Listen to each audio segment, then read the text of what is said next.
Now turn to section 1. You'll hear two friends planning an event. First, you have some time to look at questions 1 to 6.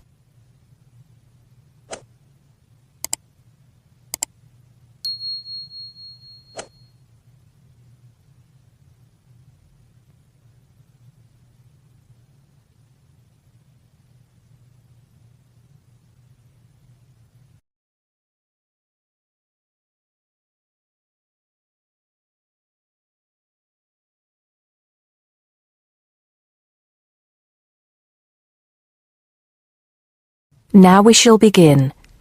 You should answer the questions as you listen because you will not hear the recording a second time.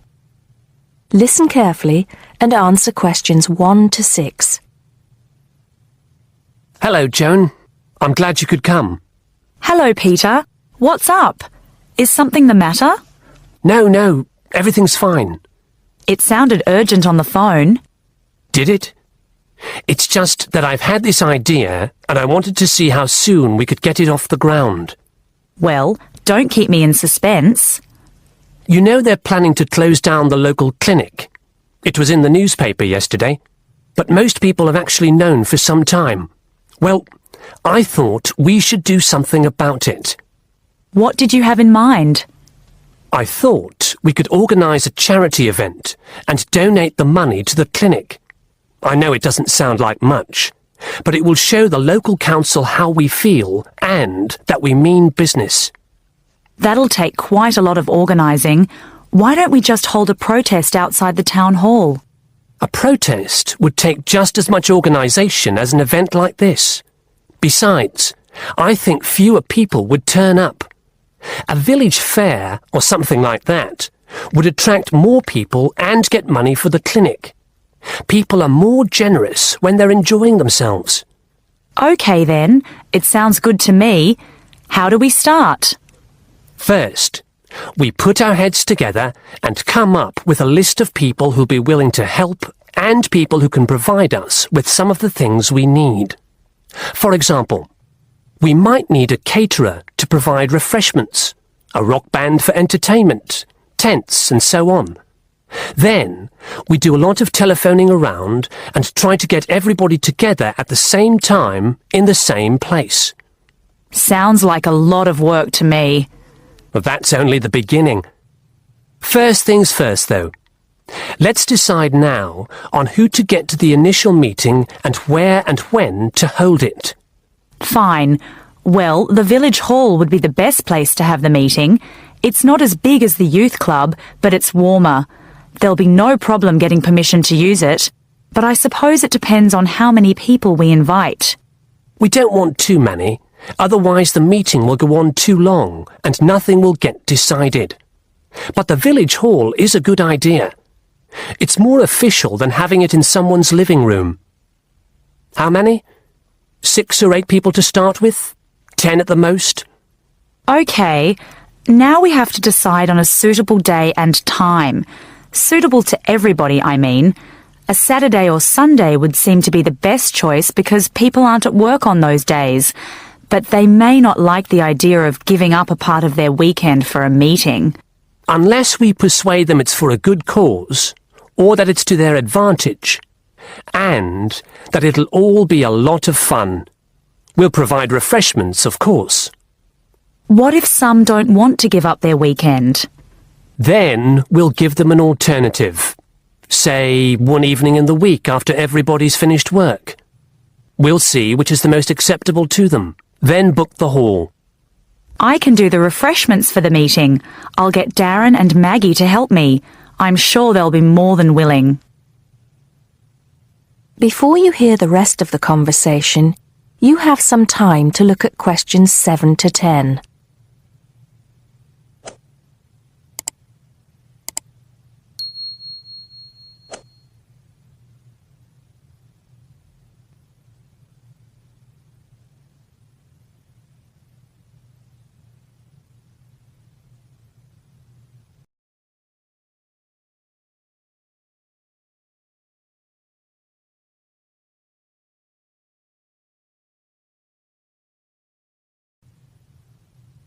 Now listen and answer questions 7 to 10. So, what's next on the agenda? A list of who we want at the meeting. Yes, of course. Obviously, we want someone from the clinic. I think Dr. Perkins would be best. He can tell us exactly what the financial situation is there. You know, how much money it takes to keep the place running, and how important it is for the community to have the clinic. The vicar too. He can rally lots of support. And Mr. Sims, our Member of Parliament. He is very busy, but I think I can persuade him to come, or get his wife to persuade him to come. I see her quite a lot socially. That's great. 2 other people I have in mind are Freddie Smith. The journalist? Yes. Well, he's the editor of the local paper now, and might be useful. He might let us advertise for free, and he'll know how to go about getting leaflets and posters printed. That's another thing. We'll need volunteers to put leaflets through people's doors and stick up posters all over the place. We can decide that at the meeting. What about the other person? What other person? You said you had 2 people in mind, Freddie Smith and... Oh, yes, Mr. Gates. Mr. Gates. Do I know him?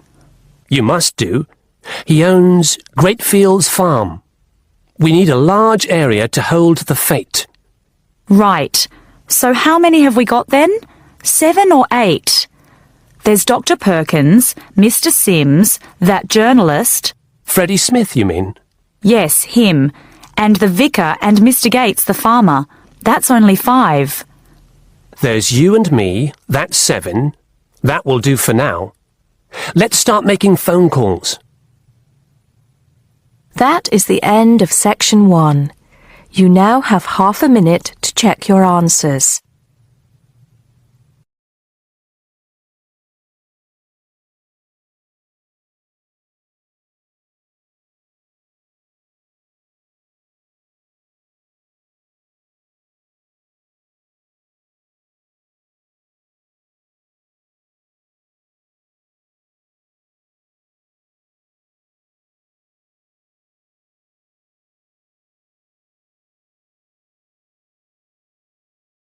Now turns to Part 2.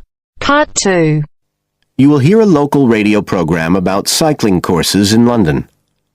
First, you have some time to look at questions 11 to 14.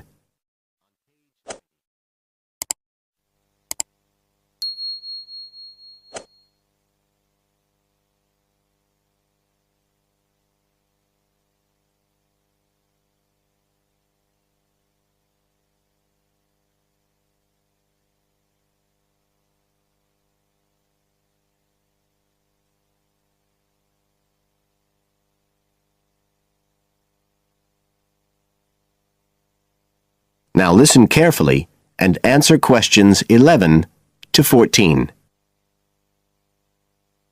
There's been a great deal of interest lately in encouraging people to use bicycles instead of cars as a means of transport. But not everyone is confident about riding a bike at the best of times, let alone in the middle of a city like London. Jack Hayes is a professional trainer who works for a London-based company, City Cyclist, which provides cycle training for the public.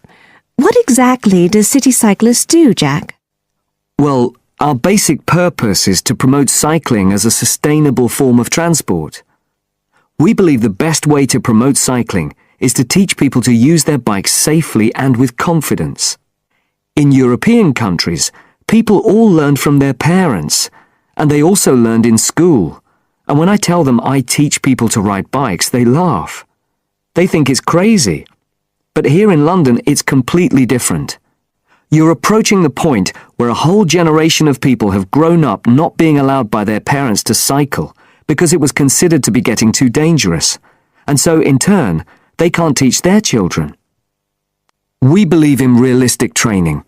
So if someone wants to use a bike regularly, say to get to work or school, we aim to train them by teaching them to ride on the actual roads they'll use, so they can develop the basic skills they need and build up their confidence that way.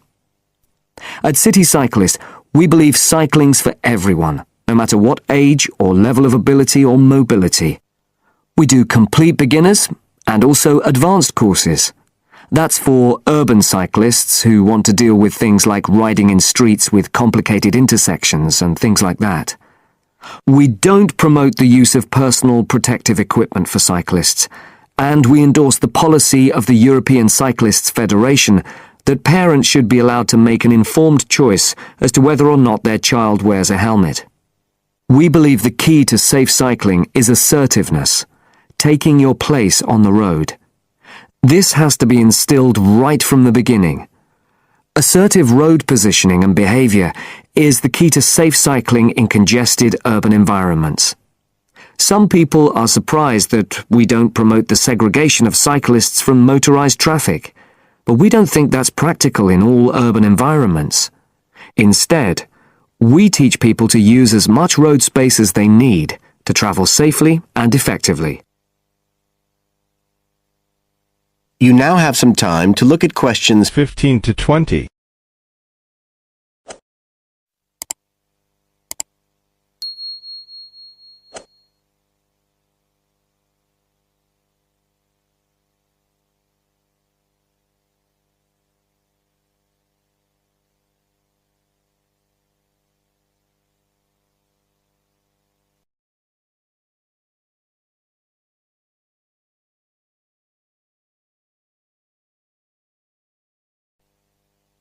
Now listen and answer questions 15 to 20. Now, as well as courses for individuals, City Cyclist provides a number of services for organisations. For example, we can deliver fun, safe cycle training activities at schools, arranging courses so that the disruption of curriculum time is kept to a minimum. As well as this, in order to promote safe cycling, we have provided training courses for employees and staff of local councils. And we are also increasingly looking at developing training courses in companies in order to help employers work towards green transport plans by helping to increase the number of staff cycling to work. Right, so that's a brief summary of what we do. If any listeners would like to find out more about the organisation, you can have a look at our website. That's City Cyclist. cyclist.co.uk.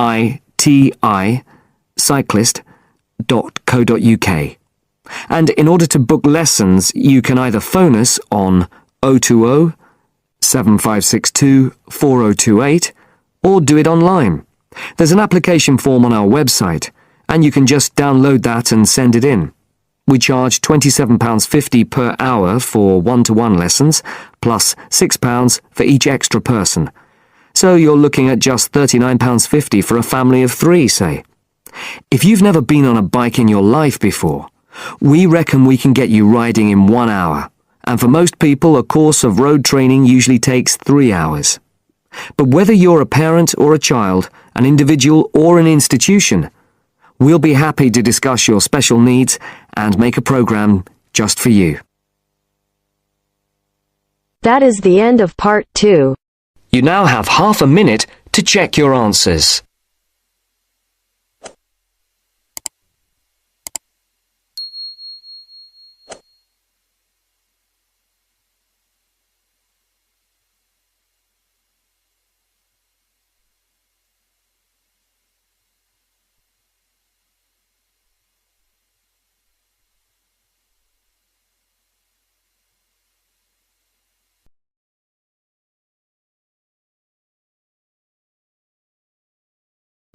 Now turns to part 3.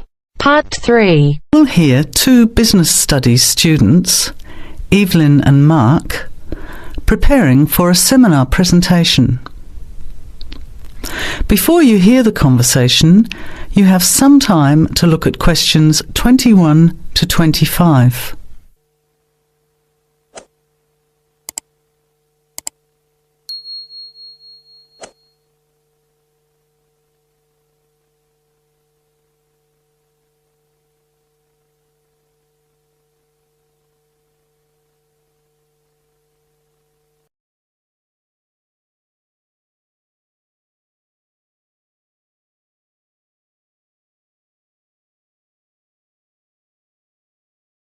Now listen carefully and answer questions 21 to 25.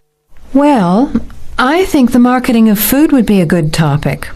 I read a very interesting article the other day about the Canadian food market.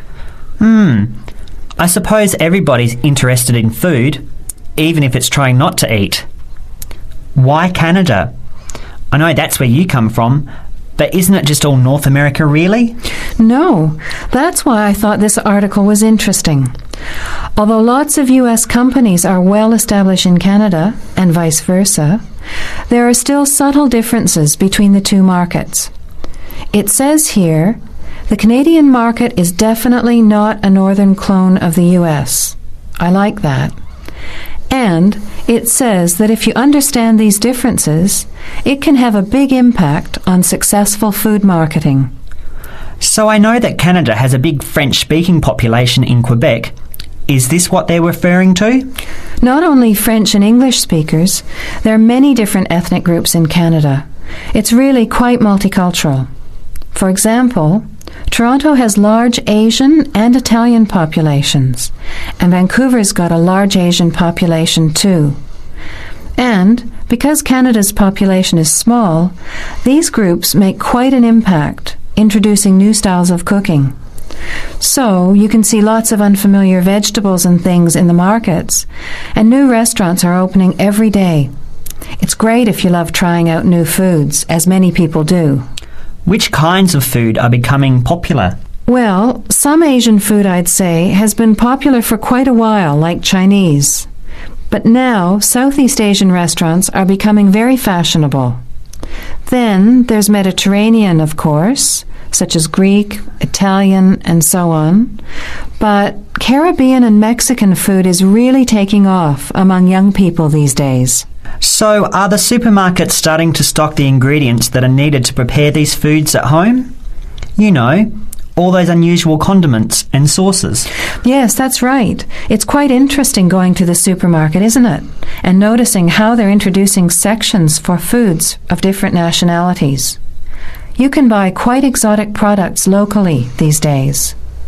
The article mentioned that 80% of the Canadian retail market is controlled by 8 major national supermarket chains, so that when they introduce changes, they can happen quite rapidly. Okay. Well, how are we going to organise this seminar then? I made some notes on the trends in the Canadian market, about changing tastes, and also patterns for where food is consumed. I thought maybe we could summarize it into a chart or table, and maybe use the overhead projector to present it. Good idea. Maybe I could have a look for similar trends and tastes in Australia and the UK for comparison. Let's have a look at what you found. Before the conversation continues, you have some time to look at questions 26 to 30.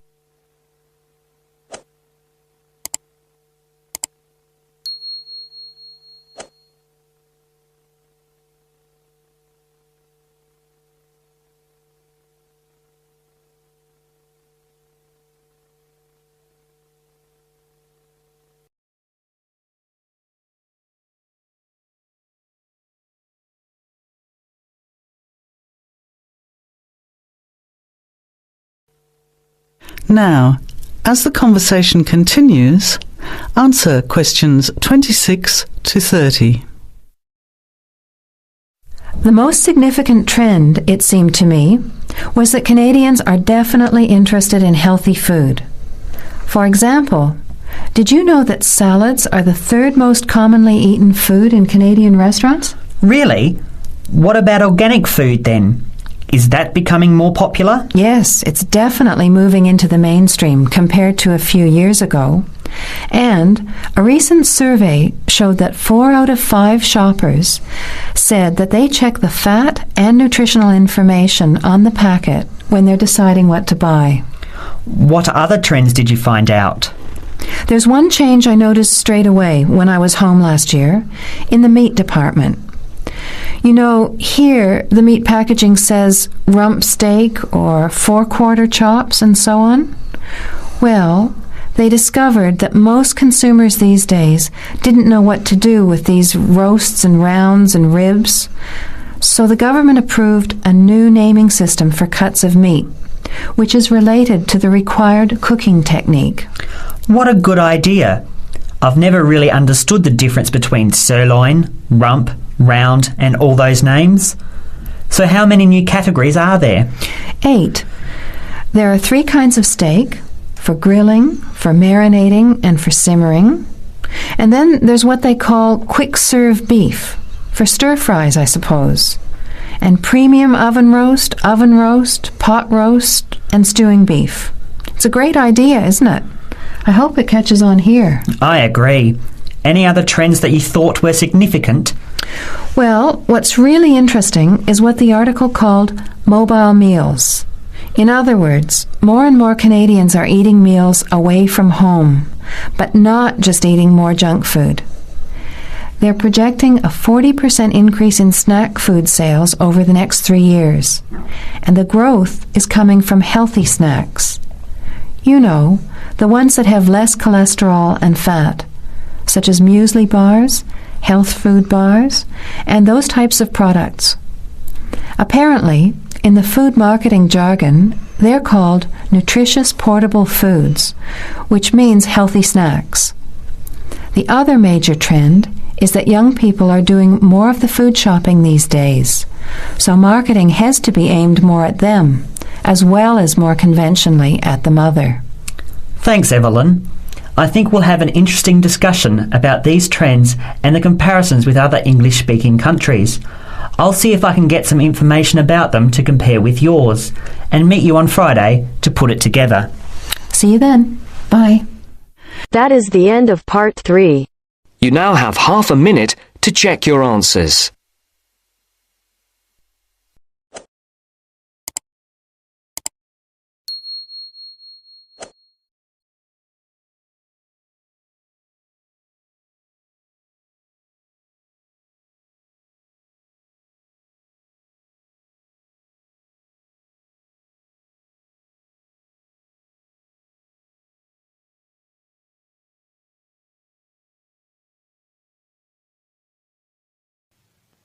Now turn to Section 4.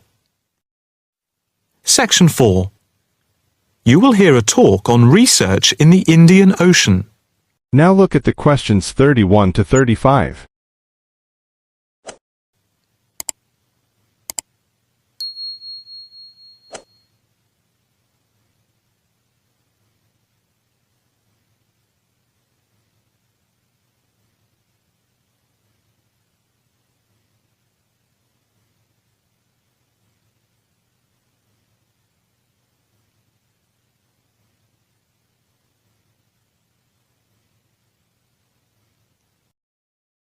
Now you have some time to look at questions 31 to 35. In this, the first lecture in our series on the changing face of the oceans of the world, we are going to look at the Indian Ocean, into which the Oceanography Department at the Institute here in Australia has been doing pioneering research over the past 5 years. Let us start with some facts about the Indian Ocean, to give you an idea of the scope and complexity of the enterprise we have undertaken. As you can see from the diagrams here on the screen, showing the relative size of the planet's 5 oceans, the Indian Ocean comes third after the Pacific and Atlantic Oceans, but is larger than the Southern Ocean and the Arctic Ocean. On this slide, you can see that the Indian Ocean is different from the 2 larger oceans in that it is landlocked to the north and does not extend into the cold regions of the North Pole. Covering some 73,440,000 square kilometres, the ocean constitutes approximately 1/7 of the Earth's surface and about 20% of the world's total ocean area. At the equator, it is around 6,400 kilometres wide, with the average depth being about 3,400 metres, and with the deepest point being the Java Trench at 7,450 metres. Flowing into the Indian Ocean, we have some of the world's greatest rivers. The Zambezi here, the Ganges here, the Indus, the Brahmaputra and the Tigris-Euphrates just here. The two largest islands in the Indian Ocean, Madagascar, here off the coast of Africa, and Sri Lanka, here off the southern tip of India, are structurally parts of the continents of Africa and Asia, while islands like the Seychelles are exposed tops of submerged ridges. The Maldives are low coral islands, and Mauritius and Réunion are volcanic cones. The surface waters of the ocean are warm, except where the ocean touches the cold waters to the south. A network of scientists, mainly oceanographers and meteorologists from around the world, are monitoring changes in the ocean's temperature and acidity, especially where it meets the Southern Ocean, in order to see how global warming is having an effect on the waters there. An assessment is also being carried out on how this is impacting on low-lying habitats and peoples in the more populated coastal regions around the rim of the ocean. In the warmer north, islands are vulnerable to even the subtlest changes in sea levels and tides, so they are being closely watched. Moreover, a close eye is being kept on wind changes, especially alterations to the monsoon rains, typhoons, cyclones, and any other natural phenomena. Now you have some time to look at questions 36 to 40.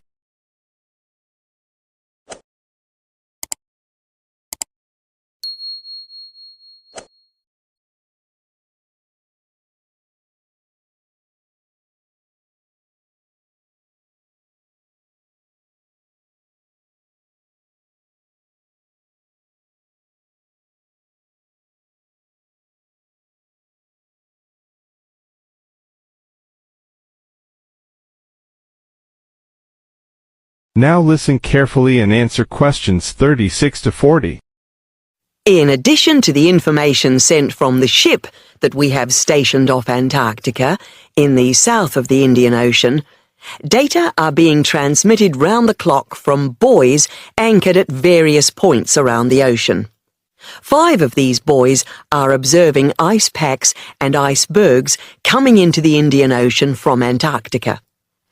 Besides the buoys, data on cloud cover and wind and temperature change are received by satellite. Satellite images are also being used to record the size of the icebergs from the moment they break off from Antarctica. Their course is then mapped as they move out into the Southern Ocean. Here at the Institute, the raw data from the various sources are received and the information is then constantly processed by a bank of computers. Once the data have been collated, the next step in the process is the analysis by experts here and at centres around the world, looking for even the slightest shift in patterns of temperature, wind, and sea levels. In the light of the fact that this is a global enterprise, the Institute is staffed 24 hours a day with researchers working in shifts, and we are in constant contact with centres all around the world. In total, 900 experts from around the globe are involved in the programme. The work at the Institute is now into the 5th year of a 10-year data collection, which began in 2003. The analysis of the 5 years to 2008 will be published early in 2009. However, changes in patterns are already being noticed since the data have been gathered. That is the end of section 4. You now have half a minute to check your answers.